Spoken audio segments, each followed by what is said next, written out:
There is no peace here. All the trappings of peace, yes, all the silence and emptiness, but those are just shells.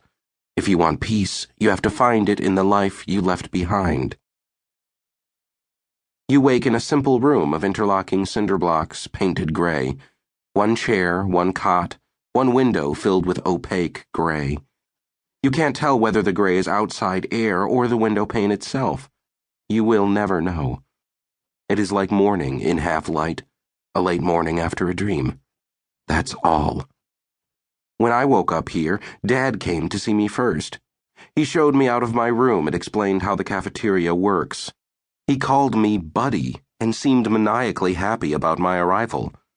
"Wasn't expecting you this quick," he said.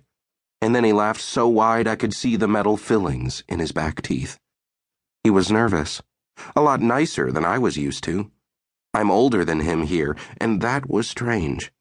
We stole looks at each other like kids at a dance. Pretty soon my whole outlook on him changed. I'd always thought he was mean, but I started to see him as merely young, too young to expect much from.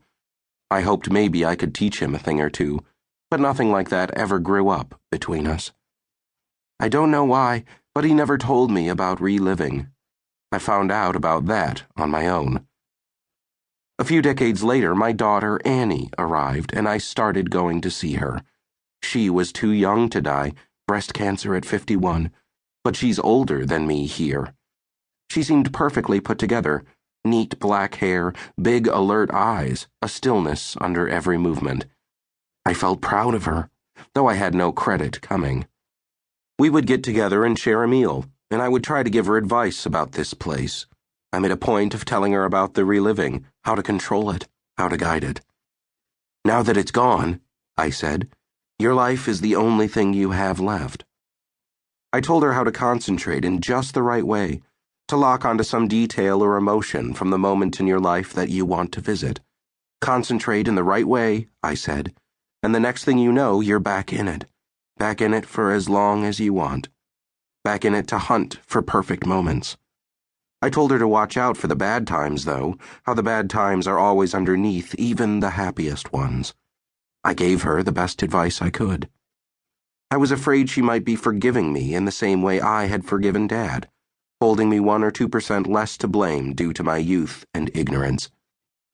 "Try sports," I said, suggesting some avenues for reliving. "You always liked sports."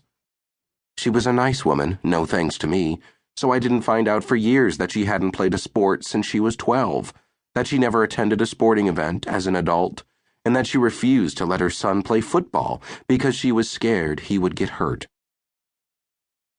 I am in the swimming pool, bob walking through the shallow end, water tugging against me as I try to speed up, and the pool is a chamber of sound, of children's cries and parents calling and everybody shouting names, but none of them mine. I sink underwater and open my eyes in the stinging blue.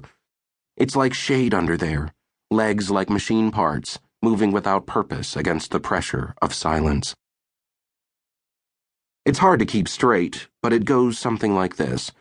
My father died first, then me, then my mother, my ex-wife, my daughter, Janet from down the hall, my son.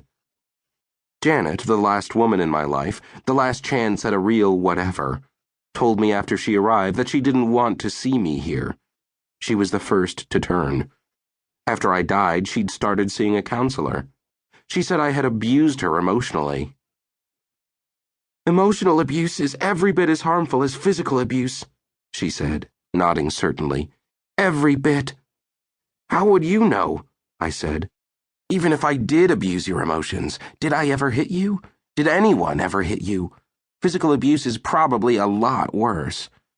This was fairly early in my death. I hadn't yet begun to prize relationships. She said, "You didn't love me enough. You didn't love me at all, maybe." "I absolutely did," I said, which wasn't true, not like with my wife, who I loved so much at one time that I felt like it could have destroyed me. Janet and I drifted together thanks to drink and the proximity of our apartments. I hadn't been aware that love was even hovering around our hemisphere. I'd always thought that was the good part about us.